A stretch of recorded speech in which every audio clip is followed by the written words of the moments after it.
La enfermedad del SIDA ha causado un terror en toda la población. Desde su inicio hace 30 años ha provocado una serie de mitos que no están exactamente relacionados con una realidad que viene cambiando año tras año. Sin embargo, la segregación de estos pacientes a nivel social no solo queda en ese sector, sino también el sector médico está afectado. Daniel, en el sector médico, a nivel de la atención de los pacientes que están siendo tratados por un problema de SIDA y sus complicaciones, en los métodos diagnósticos y de tratamiento, ¿hay reticencia médica a atender a estos pacientes? ¿Tú qué experiencia tienes en esto? Sí, yo creo que negar la segregación en el tratamiento médico de los pacientes sería un error. Conocimos casos de pacientes que eran mandados al último cuarto, ¿sí?, donde todo el mundo era el que se rifaba no ir a ver a ese paciente, la enfermera que no quería estar, y básicamente creo que el problema era la ignorancia sobre la enfermedad. Ahora sabemos que el SIDA no es mortal, sabemos que el SIDA es curable, que tiene un tratamiento, y eso ha cambiado la perspectiva médica. Creo que sigue siendo la ignorancia y los estigmas sociales que el mismo médico puede ser víctima, desde los sociales, de género, económicos, raciales, etcétera, hasta de la misma concepto sexual, lo que te va dando esos estigmas te van llevando a la discriminación hacia un paciente, y eso sigue siendo real, ¿sí? En las instituciones, las grandes instituciones, tenemos graves problemas todavía de médicos que se niegan a atender pacientes con HIV, ¿sí? Pacientes aún siendo únicamente seropositivos, sin manifestaciones clínicas de la enfermedad, a sabiendas de que es una enfermedad controlable y predecible, podemos encontrar casos de discriminación que afectan seriamente en el aspecto psicológico y en el aspecto moral al enfermo. Pero esto es una violación a derechos humanos. ¿Ha habido casos de esto reportados a nivel de la comisión o a nivel no solo estatal sino nacional? Sí, claro que sí. Tenemos casos en los que el médico, por sus prejuicios personales, arrinconan al paciente. Debemos reconocer que es un experto médico, pero también el paciente no lo es, no tiene la suficiente información. El paciente tiene derecho a saber cuáles son los síntomas, qué es el medicamento que le puede hacer alguna reacción. Él no lo sabe, sin embargo el médico lo discrimina al no informarle, y el paciente es presa de la desesperación y piensa que se le está ocultando algo que tiene derecho, y creemos que sí es una violación a derechos humanos el que el médico no le informe cuáles son los síntomas principales de su enfermedad, y deja en un estado de depresión al paciente, lo que causa que se le vulneren sus derechos. Pero Daniel, entonces, perdón Daniel, ¿esto es en base a ignorancia, a veces en base a mitos creados? ¿Por qué el médico se niega? Sin embargo, no se puede generalizar. El médico va desde los niveles de atención. Vamos al nivel básico, al nivel primario, que en nuestro país es muy deficiente, donde el médico de primer nivel tiene serias deficiencias en su preparación y en sus conceptos de tratamiento sobre no solo el SIDA, sobre muchas enfermedades.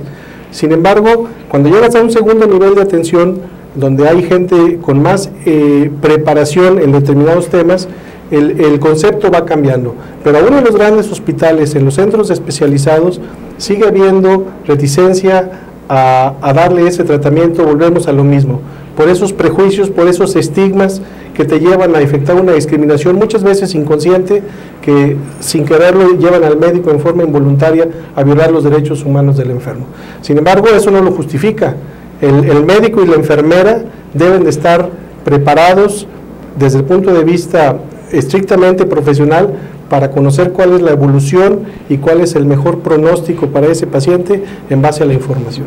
Ahora, esto durante 30 años ha sido un enigma de qué contagiosidad tenía. Recuerdo que en los 1985, que fue el primer caso reportado en México, explorar un paciente era una dificultad que representaba el clínico. Pero la contagiosidad en sí misma, ¿cómo ha cambiado en estos 30 años? ¿Qué sabemos de la contagiosidad? ¿Qué es realmente lo que sabemos de eso? A lo mejor la contagiosidad no ha cambiado, pero sí reconocemos cada vez más exactamente qué es el riesgo de transmisión de un paciente y cómo puede transmitir esa infección a otra persona. Eso se reconoció desde el principio, y evidentemente las fuentes de transmisión que se reconocieron al principio básicamente son las mismas: transmisión sexual, transmisión por sangre y derivados, o transmisión madre-hijo.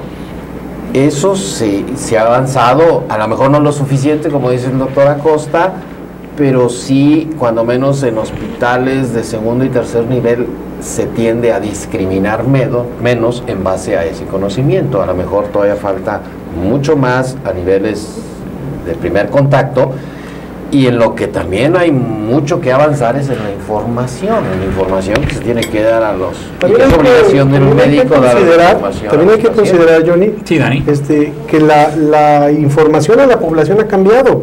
Ahora la gente común, la gente de la calle de todos los días, tiene más conciencia de sus derechos, ¿sí? La gente exige más, conoce sus derechos fundamentales, conocen el derecho a la información.